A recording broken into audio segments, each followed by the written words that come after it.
Me voy a referir a un tema que es un tema quizás clásico de la teoría del acto administrativo, que no por ello deja de ser importante. Me parece que es uno de los temas más importantes, que es el vinculado con la protección de los actos administrativos favorables, pero particularmente enfocado a lo que es el título de este Congreso, que es el Estado Constitucional Social de Derecho. Cuando el año pasado tuvimos la ocasión de poder participar acá en el Congreso, hablamos de algo que desde el derecho administrativo, el derecho administrativo del jardín, los administrativistas del jardín, habíamos trabajado en las diferentes coexistencias que hay de derecho administrativo. Finalizábamos el año pasado con la conclusión de que en un mismo espacio, en un mismo tiempo, coexisten en la República Argentina tres modelos distintos. Coexisten, cohabitan, no son sucesivos, coexisten. Tres modelos diferentes de derecho administrativo. Un modelo de derecho administrativo que fue desarrollado en épocas de discontinuidad institucional, que se refleja en muchas disposiciones legales, como la propia Ley de Procedimientos Administrativos, como la propia Ley de Amparo del 1986, en jurisprudencia que desde entonces pervive en sus criterios jurisprudenciales hasta el día de hoy. Criterio el de un derecho administrativo que en verdad no habría que denominar derecho administrativo para el labrado en esta época de discontinuidad institucional, porque al no existir Estado de Derecho, al no existir supremacía de la Constitución, al no existir división de los poderes, al no existir respeto por los derechos humanos fundamentales, por no existir una legalidad producto de la voluntad general, al no existir todo esto, no podemos hablar de un verdadero derecho administrativo, sino de normas administrativas. El presupuesto del derecho administrativo es la existencia de un Estado de Derecho. De modo tal que lo que existió en esta época son normas y jurisprudencia, pero quizás no podemos hablar de modo alguno de un derecho administrativo. Sin embargo, mucha doctrina jurisprudencial, autoral y muchas disposiciones normativas perviven al día de hoy. El segundo modelo, concluíamos entonces, es el modelo del Estado formal y democrático de derecho. Un modelo básicamente que aspira a un equilibrio, no te gusta la palabra esa, una conciliación, puede ser ahí, estamos mejor, conciliación entre las potestades y las garantías. Ahí siempre es lo clásico cuando lo explicamos, ¿no? La potestad de presunción de legitimidad, la ejecutoriedad, la potestad que tiene la administración de volver sobre sus propios actos, los actos que ella misma dicta, la posibilidad de demandar la nulidad de sus propios actos, y frente a ellos las garantías de los particulares básicamente centradas en buscar la autonomía, la autodeterminación, el derecho de propiedad, la igualdad, un principio de legalidad más bien bastante acotado, un principio naturalmente de razonabilidad. Siempre se habla en estos casos del debido procedimiento previo al acto, es decir, un modelo, el modelo del Estado formal y democrático de derecho, básicamente, esencialmente formal, que trata de proteger ciertos derechos, básicamente el derecho de propiedad, el derecho a la igualdad, y que de alguna forma, naturalmente, es el modelo que uno puede encontrar en parte del tema que vamos a hablar ahora.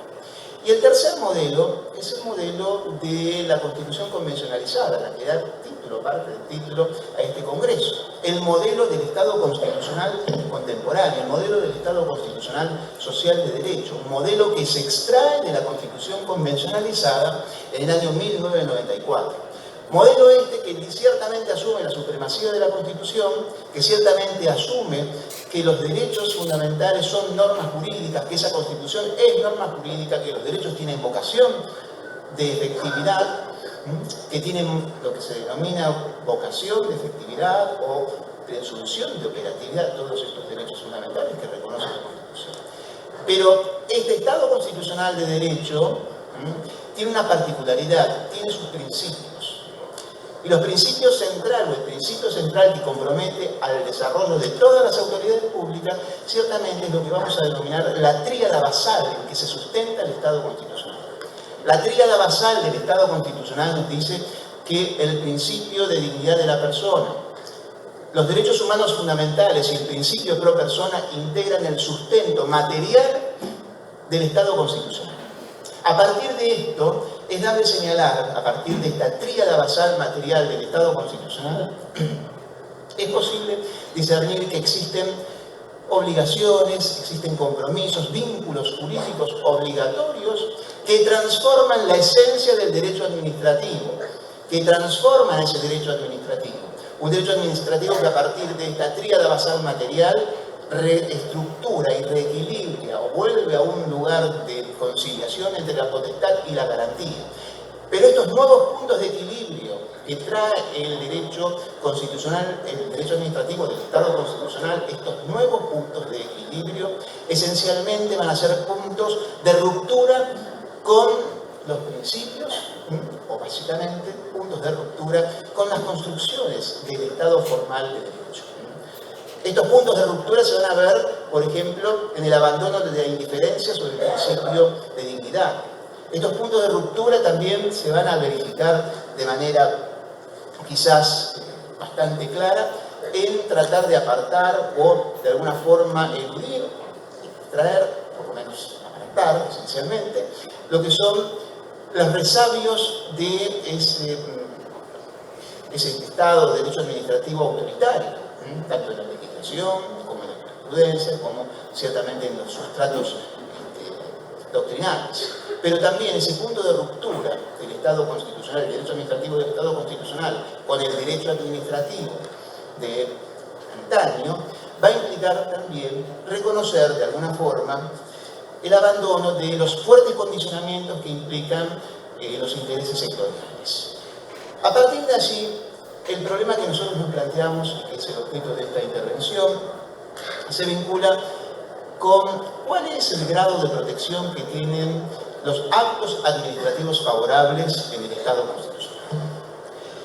Cuando estamos hablando de una decisión que de alguna forma ordena el retiro de un acto administrativo favorable, que hace cesar, se denomina el ciclo jurídico vital de ese acto, el retiro del acto administrativo favorable, entran en tensión un poder, que es el poder anulatorio, la potestad revocatoria, y por otro lado entra en juego el derecho al mantenimiento de la situación jurídica activa creada por ese acto. Esta situación, básicamente, es reconocida por el derecho desde el punto de vista técnico como la estabilidad del acto administrativo. Esta tensión o esta suerte de dos fuerzas quizás antagónicas que buscan entre la potestad anulatoria de un lado y por otro el de la estabilidad, nos hace encontrar que esta estabilidad del acto administrativo, en verdad, por un lado, es una garantía del mantenimiento de la situación jurídica activa nacida de ese acto, pero también es un límite al ejercicio de la potestad anulatoria. Tiene una doble funcionalidad. Es garantía de un lado, naturalmente, garantía a favor del particular, pero de otro se nos presenta como un límite al ejercicio de la potestad anulatoria. En este marco, voy a ser breve, porque el tema no es para desarrollo y sí para plantear puntualmente lo que queremos señalar. En este marco, nosotros tenemos que en el derecho administrativo del Estado formal y democrático del derecho, que está plasmado básicamente en los artículos 17 y 18 de la Ley de Procedimientos Administrativos nacional y local y en la jurisprudencia labrada en torno a ellos, hay dos ontanares de estabilidad del acto. De un lado es el ontanar vinculado con los actos regulares, que de alguna forma viene a ser una sucesión de toda la doctrina de la cosa juzgada administrativa que tuvo su origen en el caso Carman de Cantón. Ustedes recuerdan, o por lo menos siempre uno lo evoca, que en Carman de Cantón es un fallo sumamente relevante porque consagra dentro de esa idea de equivalente entre el acto y la sentencia, que viene ya de la última parte del siglo XIX, trae la idea de la cosa juzgada administrativa, que no tiene mucho que ver con la cosa juzgada judicial, porque la cosa juzgada administrativa implica que el acto administrativo sea irrevocable en sede administrativa, es una inmutabilidad limitada solamente en sede administrativa. El acto luego puede ser discutido en sede judicial y puede ser anulado en sede judicial. Por eso es preferible hablar más que nada de inalterabilidad del acto administrativo, o algunos denominan estabilidad del acto administrativo. En Carman de Cantón, ustedes recordarán, los requisitos eran bastantes, pero esencialmente de los 8 requisitos tomo 3 que de alguna forma son contemplados también en la ley de procedimientos. Que el acto sea regular, es decir, un acto que de alguna manera responda o cumpla condiciones esenciales de validez, dentro de lo cual encontramos actos perfectos y actos que padecen un vicio leve. Que el acto regular haya generado un derecho subjetivo, que el acto regular además cause estado, aunque algunos consideran que debe ser notificado, Y dentro de estas características, son varias, pero dentro de las características más importantes, no debe existir una ley que autorice la revocación. Esa doctrina de alguna forma se traslada al artículo 18, primera parte de la Ley de Procedimientos, pero la Ley de Procedimientos, en el régimen legal jurisprudencial de la teoría del acto administrativo, incorpora una nueva situación, un nuevo ontanar de inalterabilidad del acto, es el acto irregular, o sea, acto gravemente ilegítimo porque carece de una de las piezas esenciales o porque tiene un vicio grave en alguna de ellas. Pero le reconoce la segunda parte del artículo 17, irrevocabilidad o inalterabilidad del acto, que esté firme o consentido, que haya generado derechos subjetivos, que se estén cumpliendo, y además, por una interpretación bastante dudosa, pero que no lo vamos a tratar hoy, se traslada las excepciones a la revocación del acto regular al irregular y por ende se sostiene como quinto requisito que el particular no debe conocer el vicio. De modo tal que para que el acto irregular sea inalterable en sede administrativa tiene que cumplir, que sea firme, consentido, que haya generado derechos subjetivos, que se estén cumpliendo y que el particular, según la doctrina de Almagro, no tenga conocimiento del vicio.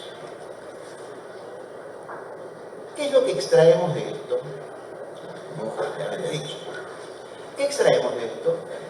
Que la estabilidad o la inalterabilidad o la protección de las situaciones jurídicas activas que nacen del acto está condicionada a la calificación que la administración realice del acto. Regular va a ser un régimen, irregular va a ser otro régimen. Esto es muy propio de un sistema, justamente, del que estamos señalando, un sistema básicamente formal, pero muy preocupado en la posición de la administración y que lo piensa. Y además, adviertan ustedes, de la calificación que hace la administración, donde es muy abierta la posibilidad de establecer si existen o no vicios y luego de calificar cuál es la entidad o magnitud del vicio. En el artículo 14 se ve con bastante claridad de la ley nacional y de la ley local, se ve con bastante claridad. ¿Qué es lo que venimos a sostener nosotros, muy brevemente, pero por lo menos para plantearlo en esta ocasión? ¿Qué es lo que venimos a sostener en relación con este tema? Que desde la perspectiva del Estado constitucional, social de derecho, desde la perspectiva de la tríada basal material que tiene su esquema de ordenación normativa en el artículo 75, inciso 22, desde esa perspectiva, desde la tríada basal material, dignidad de la persona, derechos humanos fundamentales, principio pro persona, es posible extraer un nuevo ontanar de estabilidad del acto administrativo. Si ustedes prestaron mínima atención a lo que venimos señalando, van a ver que estas construcciones, la de la ley nacional, la de la ley local, son indiferentes a la valiosidad de los derechos que están en juego. Las construcciones que nosotros empleamos son indiferentes a los valores, al tipo de derecho que están. Esa indiferencia, esa neutralidad, no es la neutralidad de la Constitución convencionalizada, ni tampoco es la neutralidad que puede llegar a tener la Constitución de la Ciudad de Buenos Aires. Además, no debemos perder de vista que muchas de estas construcciones, de alguna forma, se fueron solapando criterios propios de la época en la cual no existía Estado de Derecho. Muchas de las citas que a veces hace el alto tribunal remiten a doctrina que fue elaborada por una corte que no fue designada por el gobierno de Jure. Son muchas, no viene ahora el caso citarlas. ¿A dónde pensamos nosotros que debemos de alguna forma reconducir para de alguna manera compatibilizar este segmento, esta parcela de la teoría del acto con el Estado constitucional? Al valor supremo que según la Corte Federal, con total razón, es el principio de la dignidad de la persona. Y de ahí vamos a extraer como idea, como conclusión de ustedes, que determinados actos administrativos, ya no por la calificación que la administración haga de irregular o irregular, determinados actos administrativos, por la naturaleza de la situación jurídica activa que se concretiza en ese acto, determinados actos administrativos gozan de una estabilidad plena por la naturaleza del acto. ¿Y cuáles son esos actos? Son aquellos actos administrativos que en su objeto concretizan la satisfacción inmediata de un derecho fundamental y disponible. Concretamente, lo que estamos señalando es que aquellos actos administrativos cuyo objeto concretiza un derecho fundamental indisponible vinculado con la protección de la vida, con la protección de la salud, con la protección de las personas que están en situación de indigencia, que de alguna forma reciben lo mínimo para satisfacer el derecho a estar protegido frente al hambre, frente a la desnutrición, aquellos actos en los cuales satisfacen las necesidades básicas, las necesidades indispensables, o lo que en el derecho extranjero se habla del mínimo existencial, aquellos actos administrativos cuyo objeto satisface de manera concreta e inmediata un derecho fundamental y disponible por la naturaleza del derecho, no por la calificación del acto, tienen vocación de permanencia y de legitimidad. A lo cual se le suman aquellos actos administrativos que concretizan también, esencialmente, el contenido de un derecho fundamental. O sea, el contenido esencial de un derecho fundamental. Ustedes me dirán, bueno, pero esto está muy afuera. Sí, puede ser, a lo mejor no hay una norma concreta que específicamente diga esto. Ahora, no hace mucho tiempo el legislador sancionó una ley en la cual establecía un régimen diferenciado en base a estos valores en materia de medidas cautelares. El artículo 2.2, el artículo 4, el artículo 5, el artículo 13 de la ley 26.854 establece un régimen diferenciado cuando la medida cautelar solicitada concierne a personas que están en estado de vulnerabilidad, este juego de la vida, este juego de la salud, derechos de naturaleza alimentaria o derecho al ambiente. De modo tal que estos aspectos que se proyectan en el procedimiento previo al dictado de la providencia cautelar también se proyectan con una buena interpretación sobre los recaudos de procedencia de los artículos 13, 14 y 15, que son los tipos de medidas cautelares que contempla la ley 26.854. Es decir, la ley que se refiere a cuestiones de derecho administrativo, una ley vinculada con la tutela cautelar, no fue indiferente, no fue neutral con tipos de derechos que están impuestos, es un régimen diferenciado. Otra situación que también no puede pasar desapercibida es que en fecha relativamente reciente el mismo legislador sanciona la ley 27.328, cuyo artículo 9, inciso P, que ha sido tan debatido, que tantas veces hemos hablado con queridos colegas, el artículo 9, inciso P de la ley 27.328, que es la ley que regula los contratos de participación público-privada, establece específicamente la estabilidad plena de esos contratos en cuanto le prohíbe a la administración no solo suspender, sino también anular esos actos bilaterales. ¿Cuál sería el razonamiento con esto? Si actos, si por lo menos, o mejor dicho, si determinados actos bilaterales que concretizan derechos que son disponibles, como el derecho de propiedad, que son renunciables, tienen una estabilidad plena, por lo menos los actos administrativos que concretizan derechos fundamentales e indisponibles tienen que tener al menos la misma protección que tienen los contratos de participación público-privada del artículo 9, inciso P de la ley 27.328. Para cerrar, entonces,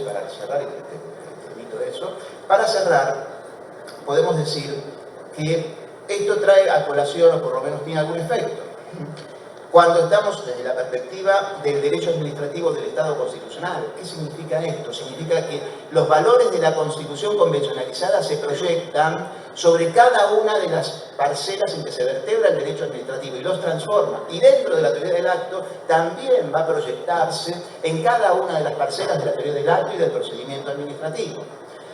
Para concluir, entonces, cuando estamos en presencia de un derecho administrativo, una teoría del acto en el Estado constitucional social de derecho, tenemos que tener en cuenta, en esta parcela vinculada con la extinción y los caracteres del acto, que los actos administrativos por los cuales se concretiza de manera directa un derecho fundamental indisponible por la naturaleza del derecho por sí mismo tienen estabilidad, lo cual significa que son inmutables en sede administrativa. Sí son susceptibles de revisión en sede judicial, pero son inmutables en sede administrativa.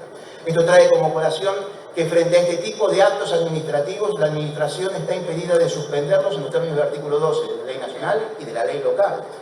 Frente a este tipo de actos, la administración también está impedida de revocarlos por razones de oportunidad, mérito o conveniencia. Estos derechos son inexpropiables. Por cierto, te vamos a decir que frente a este tipo de actos no pueden haber conductas materiales que interrumpan o discontinúen el tipo de protección. Es decir, lógicamente tiene que haber una abstención de toda conducta material gravemente ilegítima, de vías de hecho administrativos. En caso que se dé cualquiera de estas situaciones, que violente esta situación, los mecanismos de protección son básicamente dos: el amparo por medidas cautelares o la tutela autosatisfactiva, porque hay una prelación de la naturaleza del derecho sobre, en este caso, la potestad revocatoria. El año pasado, Fabián, terminábamos la charla de esta manera, recordando al filósofo del jardín, que nos decía: vana es la palabra del filósofo que no logra aliviar al hombre que sufre. Terminamos de esta manera, ¿no? Dado que estamos compartiendo este momento, muy querido por nosotros y apreciado por nosotros, quizás retomando lo que decía el filósofo y de alguna forma parafraseando esta frase, el filósofo del jardín, podemos señalar que vana es la palabra del jurista que, estando al lado de la persona que sufre, ignora o es indiferente a su sufrimiento. Muchas gracias.